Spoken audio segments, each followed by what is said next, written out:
the last episode, we traveled from Langzhou to Xiahe to Hezhuo, before ending up at Gahai Lake. Join us now as we continue our travels in Gannan, starting off in a small town tucked away in a valley that was once unknown to travelers.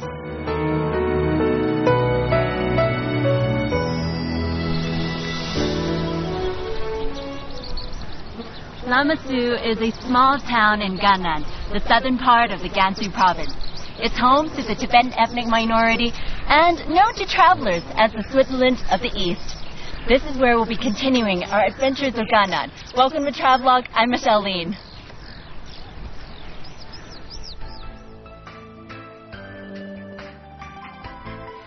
Lammasu is a great place for independent travelers seeking an escape from the mass tour groups that flock to China's more popular and developed tourist destinations. It's largely unknown to most tourists, but it's not really remote enough to be called off the beaten track. Well, not nowadays anyway.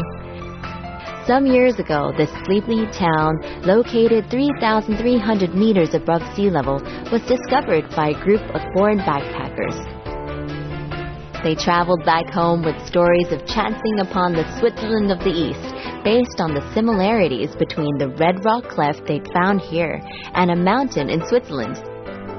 And that's how the small town of the Han, Hui, and Tibetan ethnic groups became a stop for backpackers traveling within the Sichuan and Gansu regions.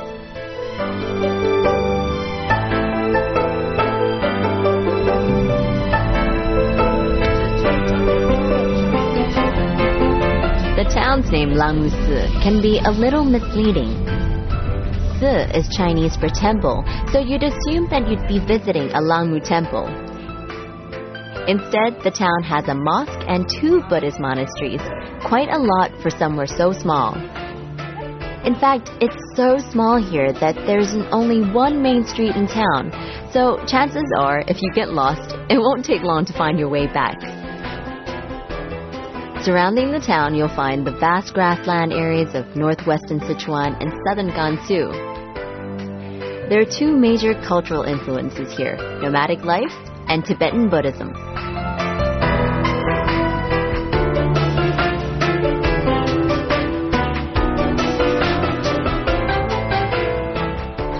In Lammasu town, you'll find 2 of the same monasteries, except that one is located in the Gansu province, where I'm standing, and the other one is right across there in the Sichuan province. The locals refer to their 2 monasteries as the Gansu Monastery and the Sichuan Monastery. Officially, though, the Sichuan Monastery is called the Gerding Monastery and the Gansu Monastery is the Siji Monastery. Although the 2 are located in the same town and they're just a 5-minute walk away from each other, you'll find a great deal of differences in the architectural styles influenced by their respective provinces. Lammasu is, as far as I know, the only place where you can view a traditional Tibetan sky burial freely without an invitation. Though, be warned, this is not something for the faint-hearted. In Tibetan Buddhism, it's believed that when a person dies, their body becomes an empty vessel. In the high altitude and rocky regions of Tibet, their sky burial is a person's last good deed, a gift to nature and a contribution to the cycle of life. The deceased is left untouched for 3 days while monks chant prayers for his or her soul. After the 3 days, the body is wrapped in a white cloth and taken to the sky burial ground. There, it is dissected into 100 pieces, and juniper incense is lit to invite vultures, known as the kings, which are the Tibetan equivalent of angels, to feed. It's said that the vultures carry the person's soul to the heavens, and it's a very bad omen if the vultures refuse to feed on or leave any piece untouched, because that symbolizes the bad deeds a person has committed in his life. 是什么？是这边就是我们藏族人举行葬礼的仪式的地方。就把人的尸体从这个道拉到那个地方，然后要大些8块，小些108块，然后为。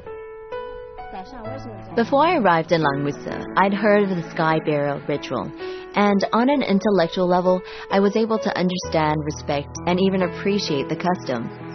it's a very practical form of burial in the rocky and mountainous terrain of Tibet itself and the Tibetan autonomous regions, where ground burials and cremations due to the lack of wood would be close to impossible.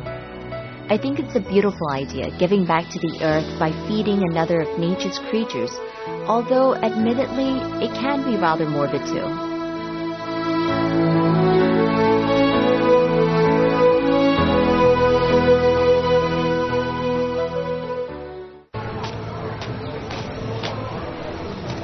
There's a place in town that arranges hiking and horse riding trips. These last from 1 to 5 days, and you'll be given the chance to experience life as a Tibetan nomad.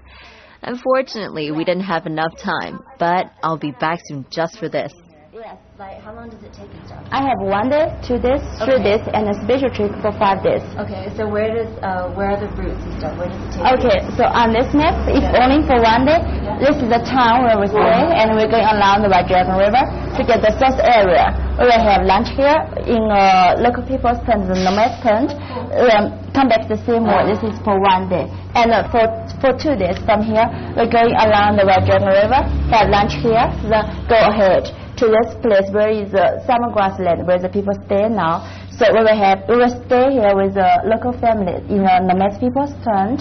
So for the second morning, first you have time to join the local people's daily work, like milking, making butter, herding, or if you want, you can have a trial by yourself. The guide can help you. Okay. And then milk the yak. Yeah, sure.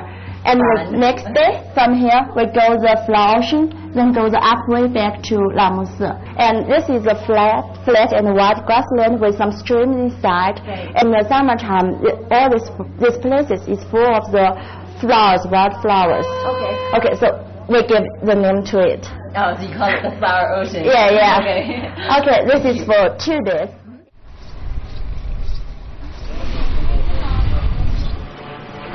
Walking around town, you'll find many quaint stores where you can grab a cup of coffee or buy some local souvenirs. But I was told to check out Ando's Cafe because here you'll be able to see locals making the actual handicrafts.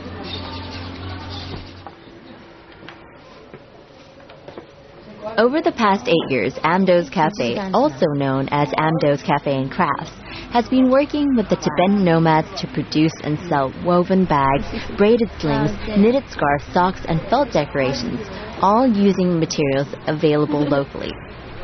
The money they earn helps to provide for basic needs, such as the children's education. It's their way of helping the Tibetan nomad community help themselves, and a way to teach foreigners about traditional Tibetan handicrafts. Such is the success of Amdo's crafts that the younger generations are starting to learn the traditional skills as a way of preserving their culture and earning a little pocket money on the side.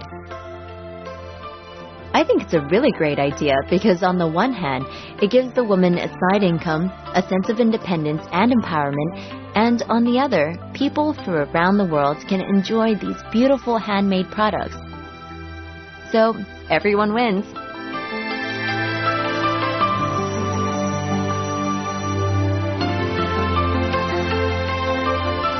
Aside from the local handicrafts, you'll find restaurants in town that serve authentic Tibetan cuisine, none of that watered-down for tourists-only stuff. Try the sampa, a staple food of the Tibetan ethnic group. It's not really my thing, but you can't leave without trying it. It'd be like visiting Italy and leaving without sampling the pasta. However, if you tire of eating the same type of cuisine all the time, there's a famous restaurant in town that serves Western food with a local twist. I'm from Canada, but I'm living in Shanghai right now. Okay, what do you do in Shanghai? At an international school. How did you hear about Lamuse? I wanted to do a bike trip somewhere in China this summer. Right. And I was trying to pick out a place, and this friend of mine recommended Shahe as being a really unusual, one-of-a-kind place to visit. He'd been there 15 years ago. Okay. So I was told that if you come to Lamuse, there's one restaurant that you have to try, and it's called Lisha's Restaurant. And the owner who started it basically started as a, Chinese restaurant, but he had a lot of foreigners come here. So he was like, okay, well, why don't you come to my home, cook whatever you like. And he ended up learning how to make apple pie, which is what this place is famous for. So when you come here, you definitely have to try the apple pie. But for now, now, I'm not sharing, so too bad. Very good. Lammusu is small, but this is very much part of its appeal to independent travelers. There's a real sense of community here, and even if you're here only for a day, you'll meet fellow travelers and locals willing to show you their culture. Usually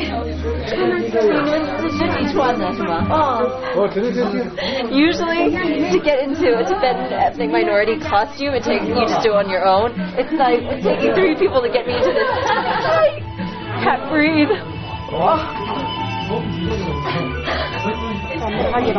为什么要这必须是没有的？它有2个原因。第一个原因就是这边的气候温差的原因。OK， 热的时候就抹掉，然后冷的时候就套上。一个是因为就是这边劳动啊等等要用右手来干活嘛。但是如果你用左手的啦。左手一般我们干活呀都是先用右手呀，吃饭比如吃饭啊等等的，不方便，因为这袖口太大了不方便。So apparently the reason why you have it off the shoulder is because when it's cold you can put both sleeves on, and when it's warm you take one off. And the other reason is if you go out in the farm and stuff, it's more convenient if you have your sleeves off so you can, do some manual labor. Well, I don't really need to do any manual labor, but hey, why not? Looks pretty good, huh? Not bad? Good? Good. 喜欢。哎，这里往里能放东西的是吗？对，放东西。什么都可以放。Oh, apparently inside here, right here, you can like stick stuff in. So he's got his hat inside right now. 不要了。不要。It's convenient. 什么？OK 吗？ OK。像藏族人吗？哎，像。What do you reckon? Does he look Tibetan? 还是有点。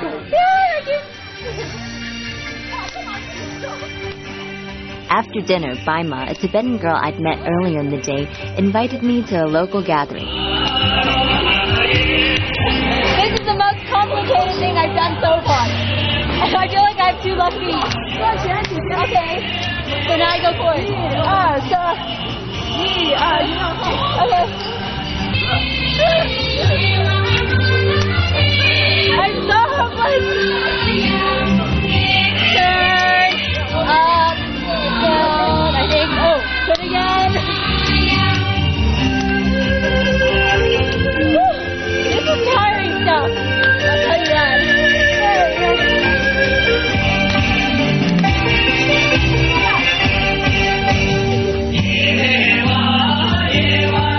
She told me that the Tibetan people love music and dance, and here in Lammusu they gather in courtyards almost every night to dance. And to make the experience even more special, she's arranged for a couple of her friends to dress me in a traditional Tibetan costume. Though I'm not sure I'll quite look the part now that I've cut my hair short, because all the women here have such beautiful long hair.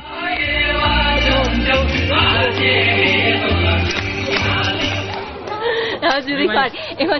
It's one of the most tiring things. I can't even speak properly now. It's one of the most tiring things I've done the whole trip. But after a couple of rounds, you kind of get the hang of it. 还会跳吗？会。Okay, and then Joanne. Oh no, is that the right finger? You can sit at home and listen to me talk about Tibetan dance, or you could pack your things, come here, and experience it for yourself.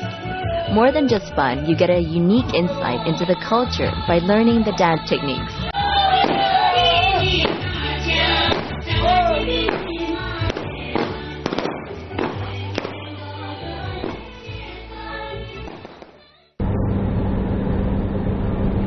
I've had a really good time here, and part of me is begging to stay.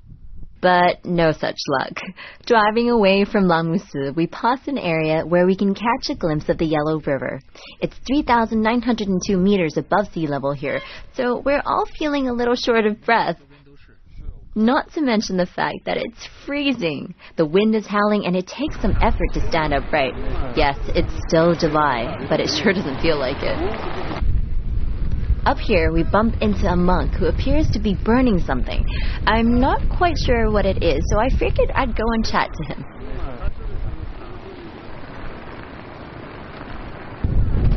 Turns out he mostly speaks Tibetan and very little Mandarin, so we did have a bit of a communication problem. But from what I saw, it seemed as though he was conducting some sort of ritual, which I later found out is called Weisang, and is traditionally performed every time a Tibetan passes through an opening in a mountain. First, juniper incense powder, that's the powder the monk was shaking over the fire, is burnt along with an aromatic plant such as cypress, just to please the gods. While the fire burns, prayers will be chanted, and finally, a longda, otherwise known as a fortune horse or paper horse, will be thrown in the air. It's a little piece of paper about 2 inches wide and 4 inches long, with a woodblock print of a horse on it.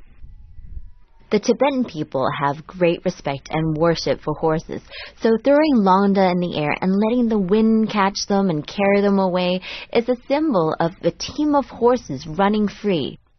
It's said that throwing longda from a sacred or high mountain will convey human wishes to the gods.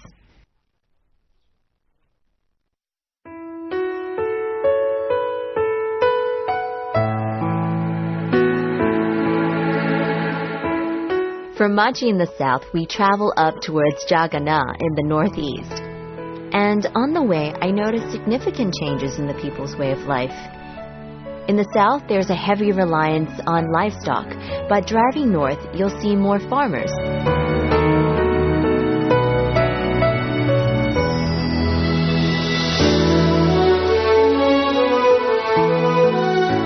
Some of these areas are so remote that they never see any tourists at all. And I think I've been very lucky on this trip because I've bumped into some great people along the way. This group of women tell me that they're heading to the next mountain to collect wood. 你们去哪？回家？家？对？家？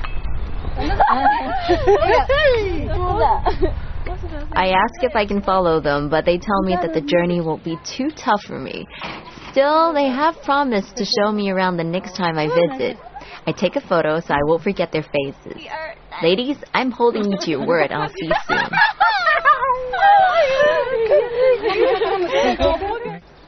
Jagannath is located in Daegu County. In Tibetan, Jagannath means stone city or stone box, and it's named after the stone forest and the handicrafts for which the area is famous. It's also a famous research area for foreign geologists and scientists.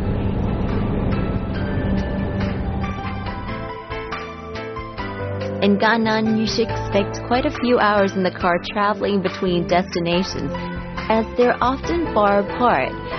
And now, while you might be tempted to use the opportunity to take a nap, I suggest you stay awake because it'd be a real pity to miss the amazing scenery along the way.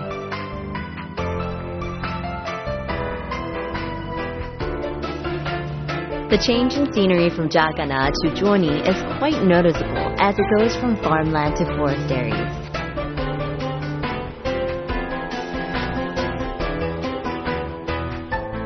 The Daegu National Park is worth a short visit. Many of the areas within the park have yet to be opened up to the public, but you can take an easy walk down the main route. Or if you're feeling a little lazy like I am, you can catch a ride on the shuttle buggies.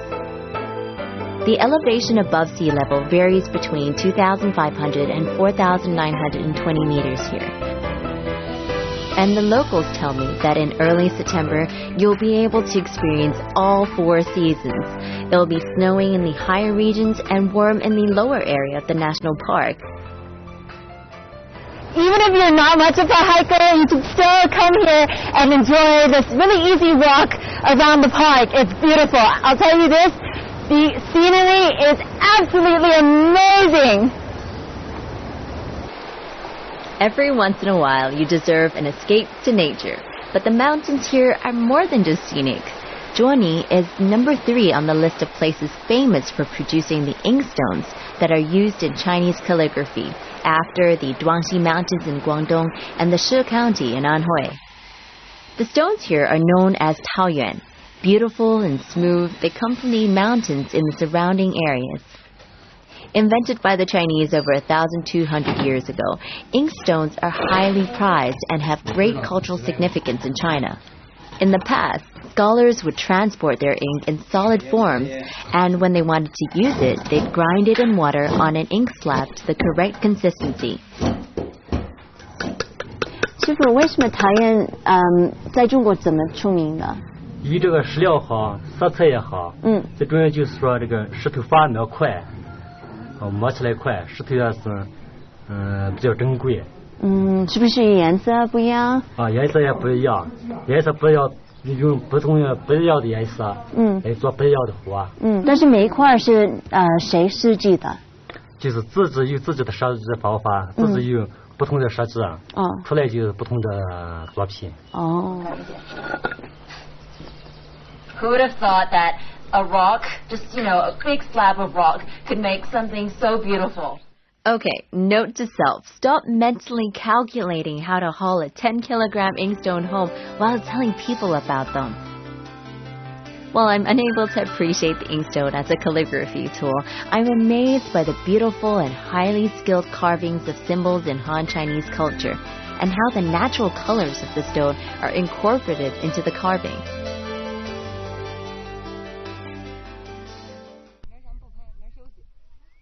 We leave Johnny and head to Yeliguan, our last stop in Gannan. And I realize that on this journey, we've been very lucky to have met some really interesting fellow travelers. This group here have come all the way from Guangdong to enjoy the scenery and their little shared quirk, staying in places with beautiful scenery.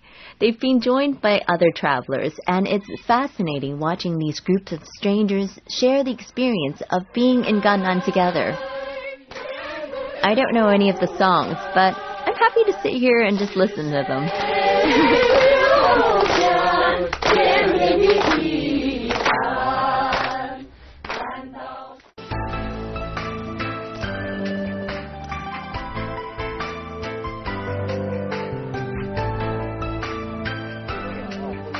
There's a lake in Yeliguan, not much different from any other high-altitude lake around the world, but it's an important stop in the yearly pilgrimage for the Tibetan people traveling from Gansu to Tibet Autonomous Region.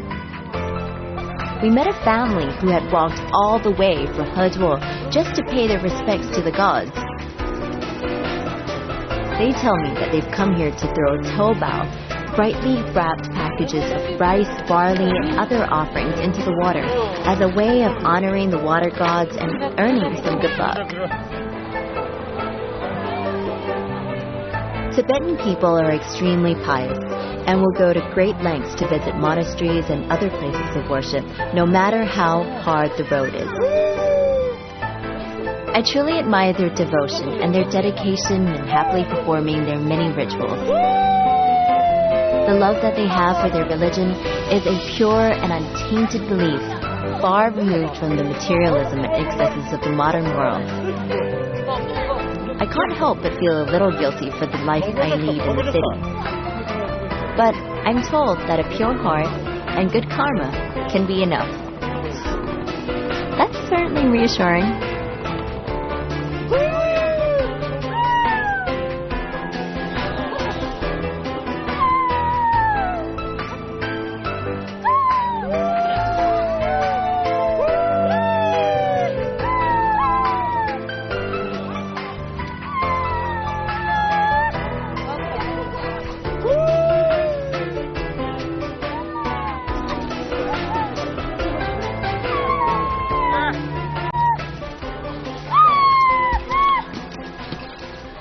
Every day in Gannan is something special. You see either magnificent scenery or you bump into people. I could tell you all about it, but really it's just something you have to experience for yourself. Thanks for watching Travelogue. I'm Michelle Lane.